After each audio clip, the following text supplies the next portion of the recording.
নাম। তো আমরা বলছিলাম যে দোয়া ইহসান এটাও হচ্ছে অনেক বড় একটা ইলাজ, যেটা ইমাম ইবনুল কাইয়িম রাহিমাহুল্লাহ বলছেন। নিজের প্রতি ইহসান যেমন এটা রোগ প্রতিরোধক বিইজনিল্লাহ, ঠিক তেমনি ভাবে অন্যের প্রতি ইহসানটা হচ্ছে রোগ প্রতিরোধ। তারপরে হচ্ছে আজকার মসনুন জিকিরগুলো এগুলা কি রোগ প্রতিরোধক। যদি আমরা মসনুন জিকিরগুলো যেখানে পড়ার জন্য রাসূলুল্লাহ সাল্লাল্লাহু আলাইহি ওয়াসাল্লাম বলে গেছেন, ওই দোয়াটা যদি আমরা ওই জায়গাতে পড়তে পারি তাহলে দেখা যাবে আমরা অনেক রোগ সুখ থেকে মুক্ত থাকতে পারবো ইনশাআল্লাহ। হ্যাঁ, এবং আসলে যে মসনুন দোয়াগুলো আছে, আল্লাহ সুবহানাহু ওয়া তাআলা তার রাসূল সাল্লাল্লাহু আলাইহি ওয়াসাল্লামের মাধ্যমে ওইগুলা তার উম্মতকে শিখাইছেন। কেন? এটা তাদের দ্বীনি এবং দুনিয়াবি দুইটা ফায়দার জন্যই।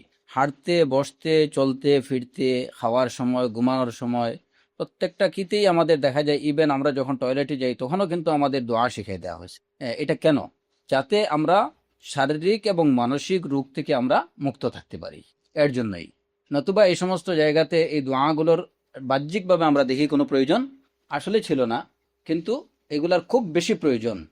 কারণ প্রত্যেকটা মুহূর্তেই আমরা বিভিন্ন ধরনের সমস্যার সম্মুখীন হই, শারীরিক কিংবা মানসিক। সেটা জিনের পক্ষ থেকে হতে পারে, সেটা হতে পারে শারীরিক কোনো সমস্যা।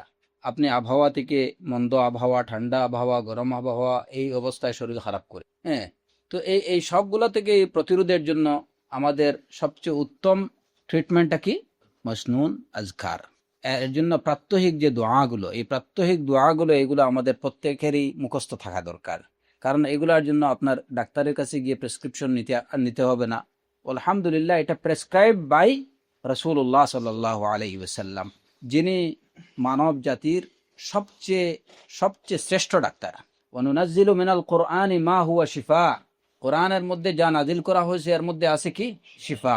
এই শিফাটা এখানে বলা হয়েছে আমভাবে, জেনারেলি বলা হয়নি যে এখানে শিফা শুধুমাত্র লিল জিসম, শিফা লিল আবদান, না, আমভাবে বলা হয়েছে শিফা। এবং যখন কোনো বিষয় আমভাবে বলা হয়, জেনারেলি বলা হয়, তখন এটা সবকিছুকেই, সব ধরনের শিফাকেই অন্তর্ভুক্ত রাখে। এটা মানুষের আত্মিক, মানুষের মানসিক, মানুষের শারীরিক সব ধরনের রোগেরই শিফা আছে এর মধ্যে। কোরআনে কারীমের দ্বারা আমরা সব ধরনের শিফা, যেমন এটা এবং হাদিস দ্বারা এটা প্রমাণিত।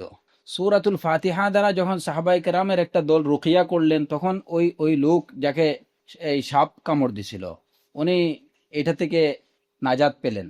এটা কি ধরনের শিফা হইল? শারীরিক শিফা। এটি শারীরিক শিফা। কোরআনে কারীম পড়লে পরে মানুষের অন্তর কি হয়? প্রশান্ত হয়। এটা হচ্ছে আত্মিক শিফা। আল্লাযীনা ইযা যুকিরাল্লাহু ওয়াজিলাত কুলুবুহুম ওয়া ইযা তুলিয়াত আলাইহিম আয়াতুহু যাদাতহুম ঈমানা ওয়া আলা রাব্বিহিম ইয়াতাওয়াক্কালুন।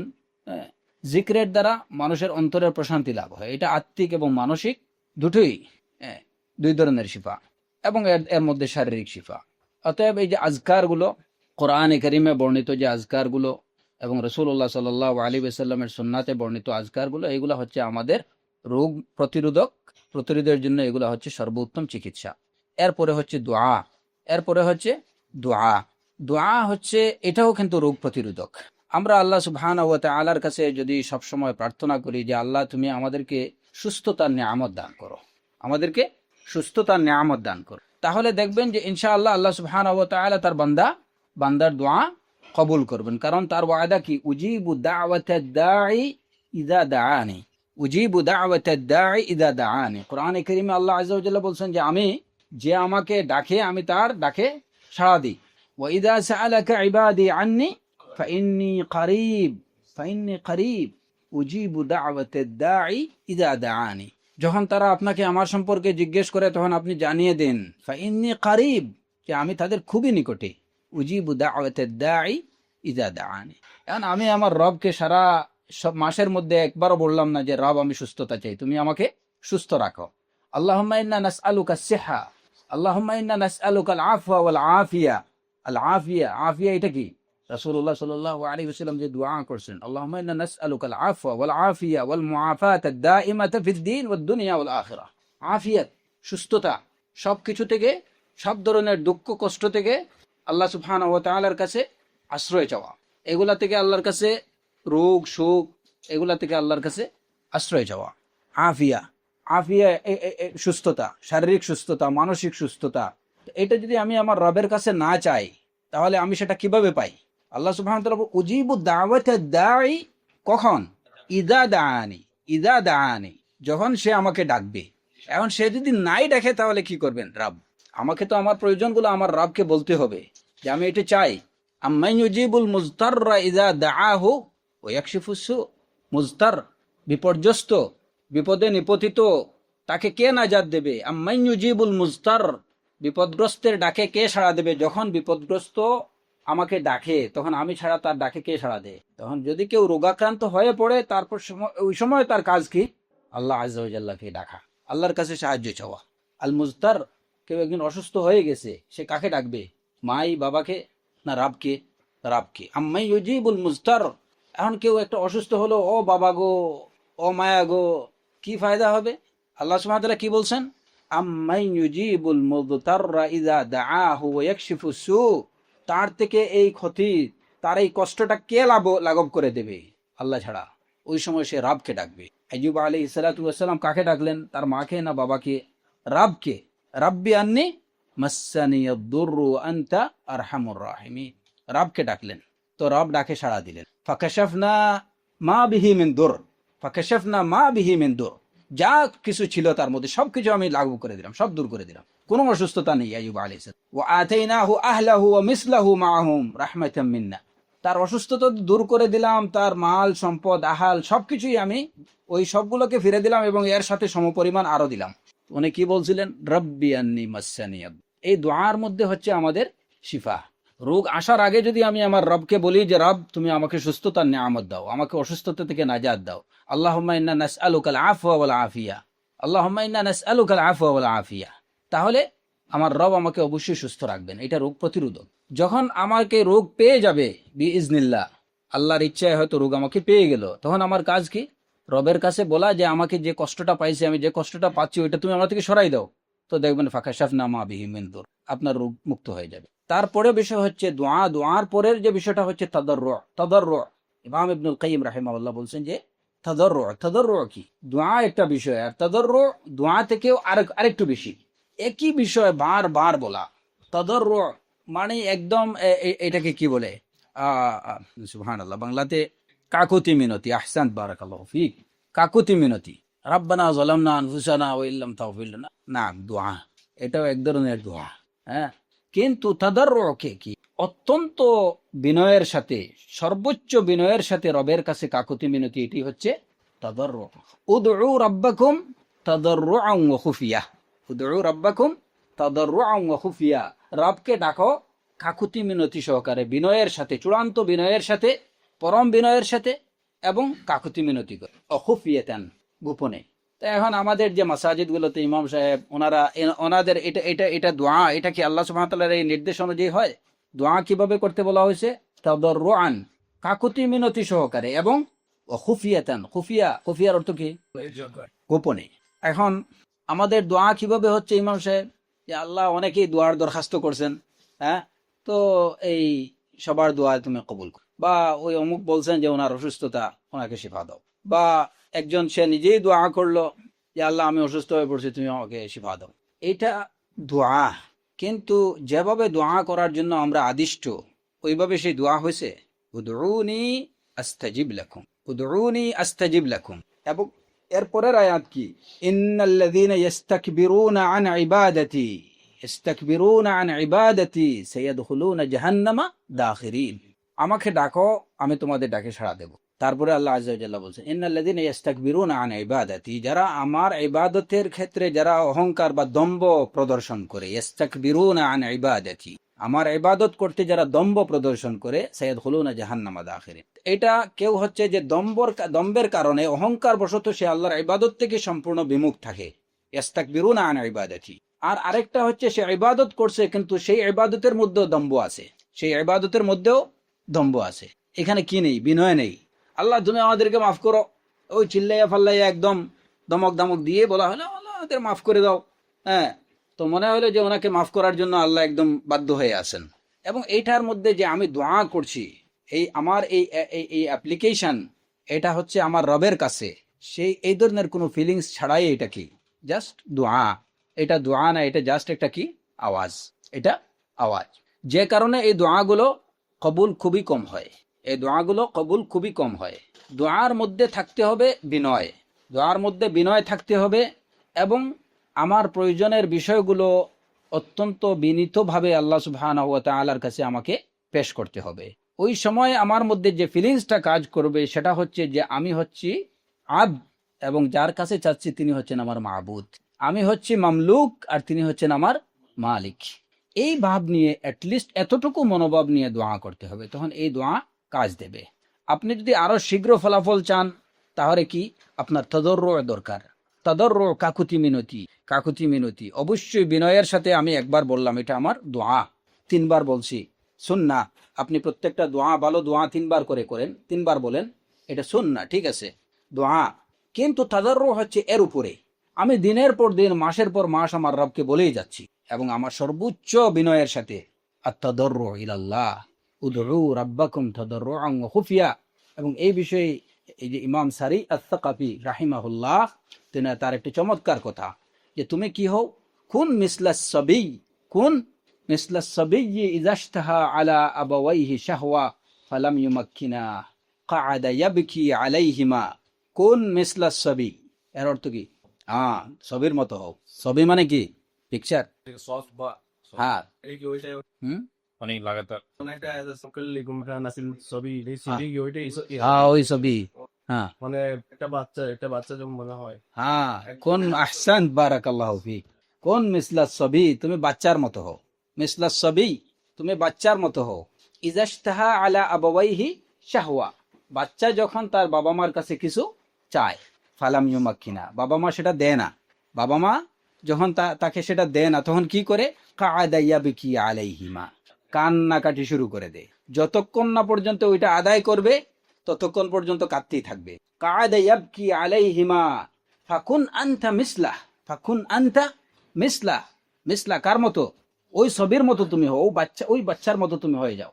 ফাকুন আনতা মিসলাহ ইজা সাআলতা রাব্বাক ওয়ালাম ইউতিক, ইজা সাআলতা রাব্বাক ওয়ালাম ইউতিক, যখন তুমি তোমার রবের কাছে সওয়াল করতে থাকবে, রব তোমাকে দিচ্ছেন না, তুমি ওই বাচ্চার মতো হয়ে যাও। ফাকউদ ফাবকি আলাই, ফাকউদ ফাবকি আলাই, ফাকউদ ফাবকি আলাই, বসে পড়ো আর কাঁদতে থাকো। বাচ্চা যেভাবে বাবা মার কাছে কিছু চায়, এবং যতক্ষণ পর্যন্ত বাবা মা ওইটা তাকে না দেয় ততক্ষণ পর্যন্ত কান্নাকাটি করতে থাকে, তুমি ওই বাচ্চার মতো হও। যখন তোমার রবের কাছে তুমি চাইবে, তোমার রব না দেবে, যতক্ষণ দেয়নি ততক্ষণ পর্যন্ত তুমি চাইতে থাকো। এটাই হচ্ছে তাদাররু। ফাকুন আনতা মিসলাহ ইজা সাআলতা রাব্বাক ওয়ালাম ইউতিক ফাকউদ ফাবকি আলাইহি। এবং এই বিশ্বাস নিয়ে যে আমার বাবা মা থেকেও আমার রব অনেক বেশি আরহামুর রাহিমিন, আমার বাবা মা থেকেও আমার রব অনেক বেশি, অনেক বেশি দয়াময়। যদি একটা বাচ্চা তার মার থেকে কিংবা তার বাবার থেকে কিছু আদায় করার জন্য তাকে কিছু কাটতে হয় যতটুকু সময়, যদি সিনসিয়ারলি একটা বান্দা যদি তার মাবুদের কাছে এই ধরনের আন্তর্জাতি নিয়ে এসে, এতটুকু সময় লাগবে না, এর আগেই সে পেয়ে যাবে। তাদাররু, আমাদের এই তাদাররু, এটা খুব আমাদের ক্ষেত্রে এটা আরো বেশি প্রয়োজন। এর কারণ কি? দোয়া কবুল হওয়ার পথে যে অন্তরায়গুলো, সেই অন্তরায়গুলো আমাদের মধ্যে বেশি, প্রতিবন্ধকগুলো আমাদের মধ্যে বেশি। ইচ্ছায় কিংবা অনিচ্ছায় হারাম বক্ষণ আমরা করছি, ইচ্ছায় কিংবা অনিচ্ছায় আমরা পাপের মধ্যে, সাগায়ের কাবায়েরের মধ্যে আমরা নিপতিত হচ্ছি। আমরা ঠিকভাবে যেভাবে তওবা দরকার সেভাবে আমরা তওবা করতে পারছি না, যেভাবে ইস্তিগফার দরকার এইভাবে আমরা ইস্তিগফার করতে পারছি না। তো আল্লাহর থেকে যদি আমি প্রথমে ক্ষমা লাভ না করতে পারি, তাহলে তার থেকে প্রাপ্তি আশা করব কখন? আগে ক্ষমা, তারপরে প্রাপ্তি। এখন অনেক সময় দেখা গেল যে আমি চাইতেছি যে রব তুমি আমাকে শিফা দাও, আমার পাহাড়, আমার গুনাহের পাহাড় জমে আছে, আমার গুনাহের পাহাড় জমে আছে। প্রথমে তো ওইগুলা থেকে আমার জামিন নিতে হবে। তাহলে প্রথমে কি দরকার? এখন দেখা গেল যে একটা লোক, সে কি বারবার বলতেছে যে আল্লাহ তুমি আমাকে শিফা দাও, হুজুরে দিয়ে দোয়া করাইতেছে যে আল্লাহ শিফা দাও, কিন্তু শিফা তো আসছে না। তাহলে ফাইল আটকে আছে কোন জায়গায়? ফাইলটা আটকা পড়ছে তো আমার কারণেই, যে আমার যে সিস্টেমেটিক্যালি আমার দরকার, আমি তো ওইভাবে আসিনি।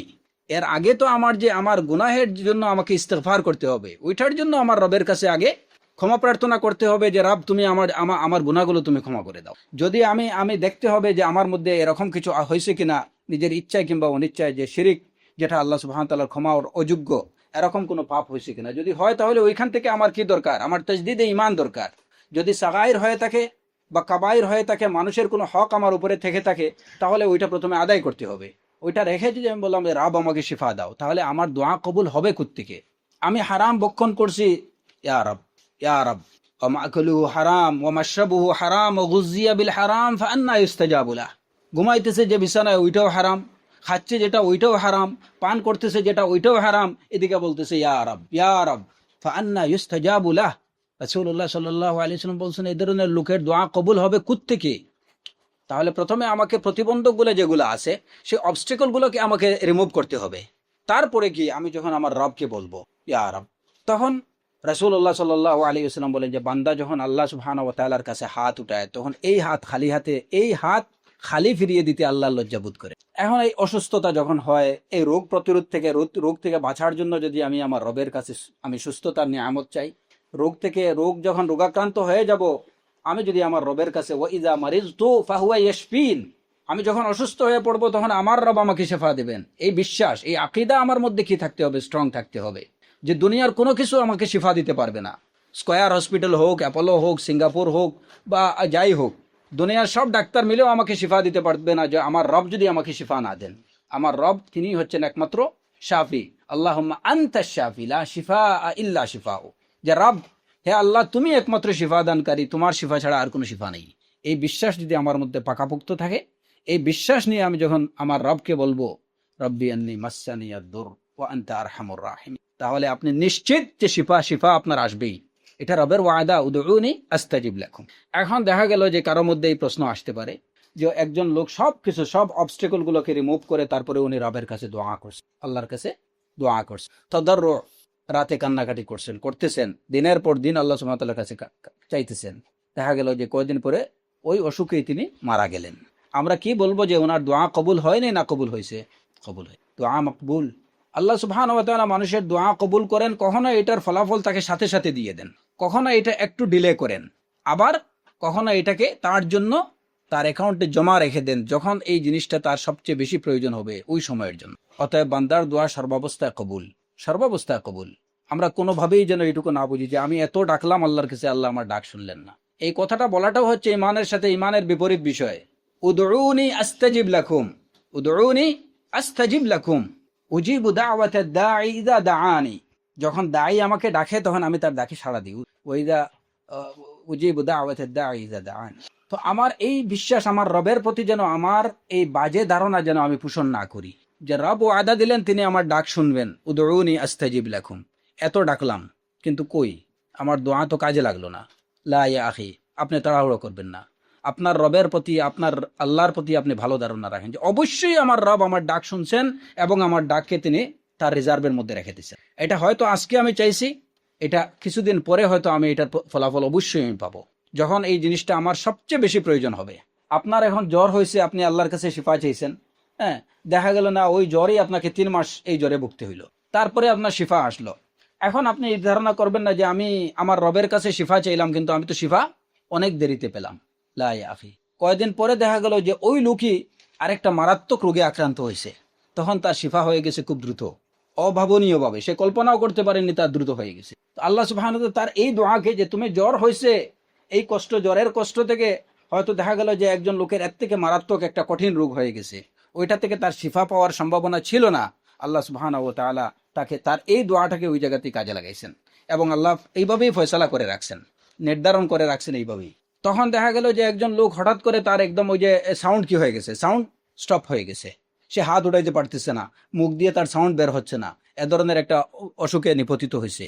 এখন সে তার রবের কাছে চাইতে পারতেছে। দেখা গেল যে অটোমেটিক্যালি হয়তো হোমিও ওষুধ খেয়েছে কিংবা কোনো ডাক্তারকে দেখাইছে, 2-1টা ওষুধ খাইছে, বা কিংবা এমনিতেই কয়েকদিন পরে তার মুখও ঠিক, তার সাউন্ড ঠিক হয়ে গেছে, হাত পা সব ঠিক হয়ে গেছে। ওইটা ওই সাবেক দোয়ার কি ফল। কারণ আল্লাহ আজ্জা ওয়া জাল্লা জানতেন যে সে এমন রোগে আক্রান্ত হবে যখন সে এই দোয়া করতে পারবে না, আমার কাছে হাত উঠাতে পারবে না, আমার কাছে বলতে পারবে না, তখন তার ওই দোয়াকে কাজে লাগানো দরকার। ফয়সালাটা কিন্তু এইভাবেই। অতএব আমি আমার রব সম্পর্কে ধারণা করতে হবে সবসময় উত্তম ধারণা, রব সম্পর্কে যেন আমার কোনো ধরনের বাজে ধারণা তৈরি না হয়। এবং হাদিসে কুদসিতে এটাই আল্লাহ সুবহানাহু ওয়া তাআলা বলছেন, আনা ইনদা যান্নি আবদি বি, বান্দা আমার সম্পর্কে যেরূপ ধারণা করবে আমি তার সাথে আমার ব্যবহার, আমার আচরণ তার সাথে ওইরূপই হবে।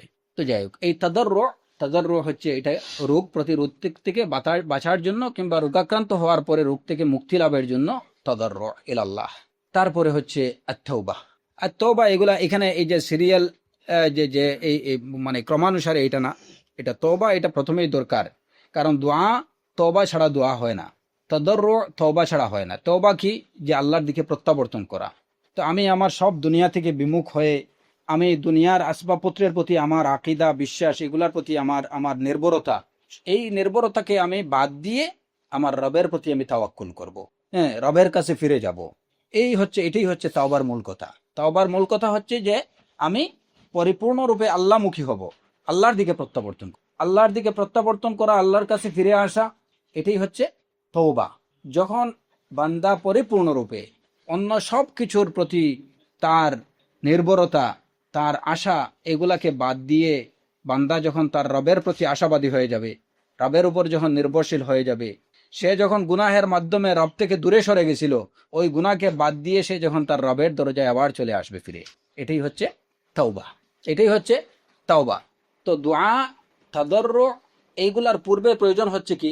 তাওবা। তওবার সাথে যখন দোয়া হবে তখন এই দোয়া আল্লাহ সুবহানাহু ওয়া তাআলার কাছে কবুল হবে। এবং এটা আমরা যেটা বলছি যে দোয়া কবুলের পথে যে অন্তরায়গুলো, ওই অন্তরায়গুলোকে আগে দূর করতে হবে। যে প্রথমে আমার গুনাহের জন্য আল্লাহ সুবহানাহু ওয়া তাআলার কাছে ইস্তিগফার। অতএব তওবা এবং ইস্তিগফার দুইটা কাজই একসাথে করতে হবে। কারণ আমি আমার রবের কাছে ফিরে আসলাম।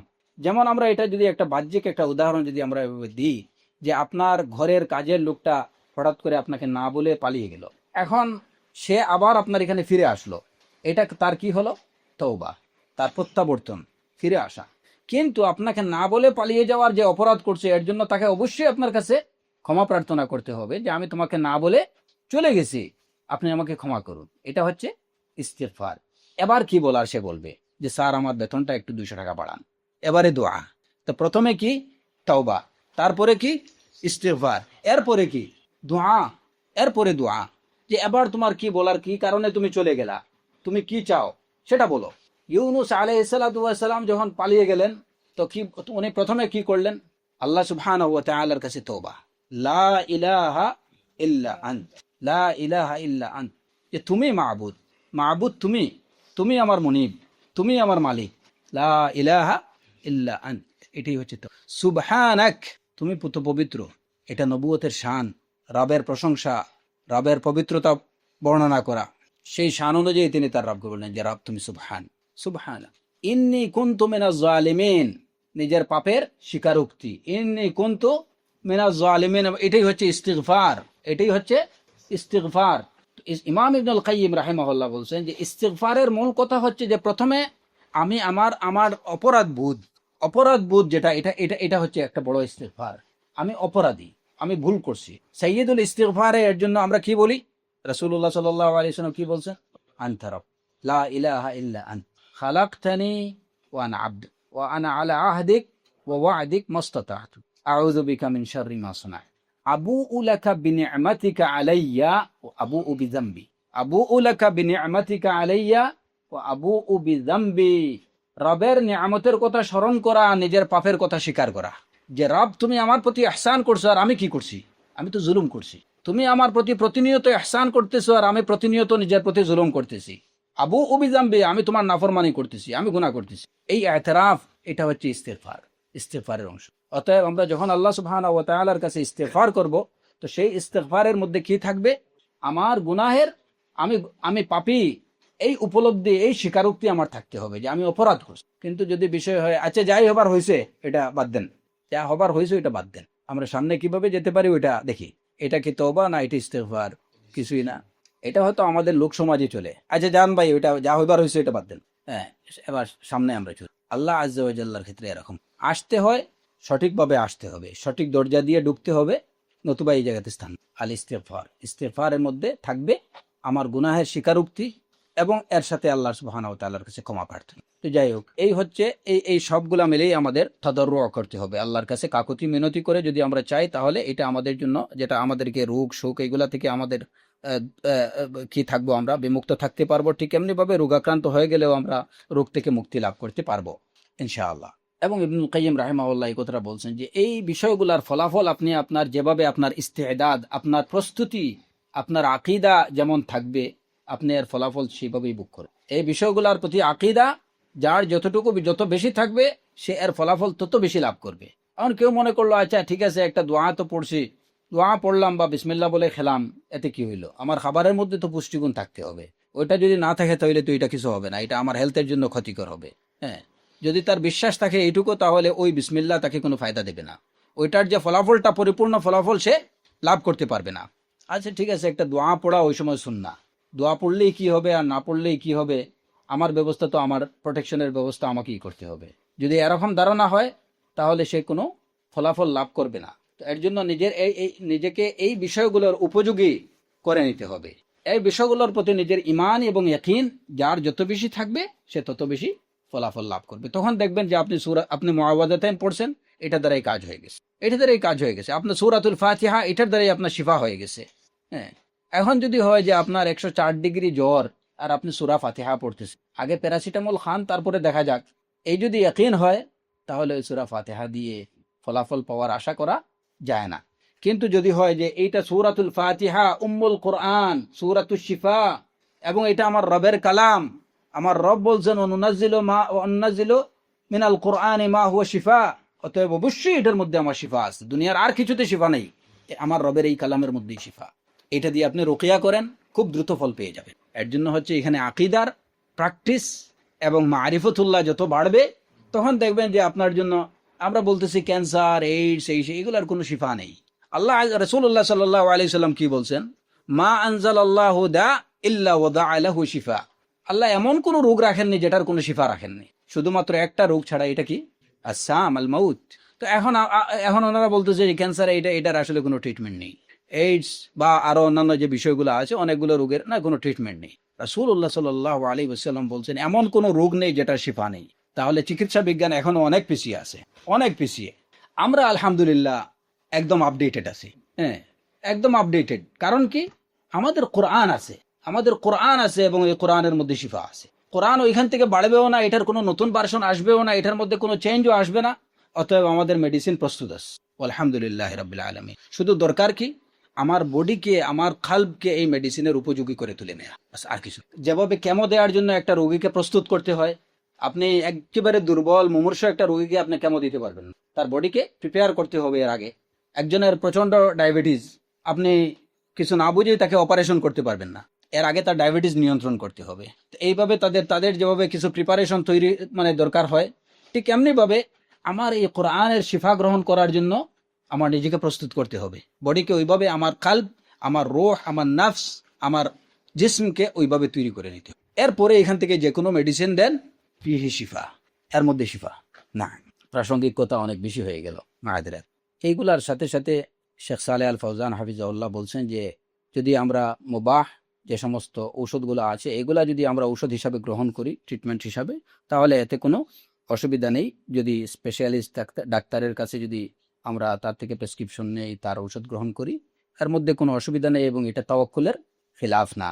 কারণ যেটা আমরা আজকে সকালেই আলোচনা করছি যে তাদাওয়াউ ইয়া ইবাদাল্লাহ, তাদাওয়াউ ইয়া ইবাদাল্লাহ, হে আল্লাহর বান্দারা তোমরা ঔষধ গ্রহণ করো, চিকিৎসা গ্রহণ করো। হ্যাঁ, তো এই চিকিৎসা গ্রহণের জন্য আমরা ডাক্তারের অধীনে যদি হসপিটালে হোক, ক্লিনিকে হোক, আমরা যদি চিকিৎসা নেই, তাহলে সেটা তাওয়াক্কুলের খেলাফ না এবং এটা সুন্নাহ বিরোধী কাজ না। কিন্তু সর্বক্ষেত্রে আকীদা ঠিক রাখতে হবে যে আমার শিফা প্রদানকারী হচ্ছেন আল্লাহ আযজা ওয়া জাল্লা। তারপরে হলো যে আপনার একজন মুমিন ভাই, সে যদি অসুস্থ হয়ে পড়ে, তাহলে তাকে গিয়ে দেখাশোনা করা, একজন রোগীকে, অসুস্থ রোগীকে দেখাশোনা করা, তার খবর নেওয়া, এটা কি? সুন্নাহ। সাহিহ বুখারী এবং সাহিহ মুসলিমের হাদিস, খামসুন তাজিবু লিল মুসলিম আলা আখিহি, হ্যাঁ, যে পাঁচটা বিষয় একজন মুসলিমের তার আরেকজন ভাইয়ের প্রতি, এটা কি? তার প্রতি, তার জন্য ওয়াজিব, জরুরি। পাঁচটা বিষয়, যে পাঁচটা বিষয় হাদিসের মধ্যে উল্লেখ করা হয়েছে, এর মধ্যে একটা বিষয় কি? ইয়াদাতুল মারিদ, অসুস্থ রোগীকে দেখতে যাওয়া। যেমন বারা ইবনে আজিব রাদিয়াল্লাহু আনহু থেকে বর্ণিত হাদিস এবং সাহিহ বুখারী এবং মুসলিমের হাদিস, আমারানা নবিয়্যু সাল্লাল্লাহু আলাইহি ওয়াসাল্লাম বিসাবঈন ওয়া নাহানা আন সাবঈন। বারা ইবনে আজিব রাদিয়াল্লাহু আনহু বলেন যে রাসূলুল্লাহ সাল্লাল্লাহু আলাইহি ওয়াসাল্লাম আমাদেরকে 7টা বিষয়ের নির্দেশ দিয়েছেন, করতে বলছেন, এবং 7টা বিষয় থেকে বিরত থাকতে বলছেন। যে 7টা বিষয় করতে বলছেন, এর মধ্যে একটা কি? আমারানা বি ইত্তিবাইল জানাইজ, আমারানা বি ইত্তিবাইল জানাইজ, জানাজার অনুসরণ করতে আমাদেরকে বলা হয়েছে। ওয়া ইয়াদাতুল মারিয়দ, অসুস্থ রোগীকে দেখাশোনা করার নির্দেশ দেওয়া হয়েছে। ওয়া ইজাবাতুদ দাঈ, আপনাকে কেউ যদি দাওয়াত দেয় তাহলে তার দাওয়াত গ্রহণ করতে বলা হয়েছে। ওয়া নাসরিল মাজলুম, অত্যাচারিতকে সাহায্য করতে নির্দেশ দেওয়া হয়েছে। ওয়া ইবরারিল কাসাম, যদি আপনি কসম করেন তাহলে সেই কসম থেকে কসমের কাফারা দিতে বলা হয়েছে। ওয়া রাদ্দিস সালাম, আপনাকে যদি আপনার আরেক মুসলমান ভাই সালাম দেয় তাহলে তার সালামের জবাব দিতে বলা হয়েছে। ওয়া তাশমিতিল আতিস, তাশমিতিল আতিস, যদি কেউ হাঁচি দেয় তাহলে হাঁচির জবাব দিতে বলে। এই 7টা বিষয়ের নির্দেশ। বারা ইবনে আযিব রাদিয়াল্লাহু আনহু বলেন যে রাসূলুল্লাহ সাল্লাল্লাহু আলাইহি ওয়াসাল্লাম আমাদেরকে এই 7টা বিষয় নির্দেশ। এবং এই সম্পর্কে আবু হুরায়রা রাদিয়াল্লাহু আনহু থেকে বর্ণিত আরেকটা হাদিস আছে। তিনি বলেন সামি'তু রাসূলুল্লাহ সাল্লাল্লাহু আলাইহি ওয়াসাল্লাম ইয়াকুল হাক্কুল মুসলিমি আলাল মুসলিম খামসুন, একজন মুসলিমের প্রতি আরেকজন মুসলিমের হক হচ্ছে 5টা হক, 5টা অধিকার রয়েছে। এর মধ্যে একটা হচ্ছে রাদ্দুস সালাম, আরেকটা হচ্ছে ইয়াদাতুল মারিদ, আরেকটা হচ্ছে ইজাবাতুদ দাওয়া, আরেকটা হচ্ছে তাশমিতুল আতিস, হাঁচি দিলে হাঁচির জবাব দেয়া। এই 5টা। তাহলে দেখা গেল যে সুন্নাহ দ্বারা কি প্রমাণিত, একজন অসুস্থ রোগীকে আপনার আরেকজন মুসলমান রোগীকে দেখতে যাওয়া, তার খোঁজ খবর নেওয়া, এটা ইয়াদা, খোঁজ খবর নেওয়া বলতে তাকে আপনি নিজে গিয়ে খোঁজ খবর নেওয়া, এটা মূলত বোঝায়। তবে এর মধ্যে আপনি যদি ওভার ফোন তার খোঁজ খবর নেন তাহলেও আপনি কি পাবেন, সেই সবটুকু পেয়ে যাবেন। এবং এই যে হক, যেটা এই হকটা কিছুটা হবে এটা আদায় হবে।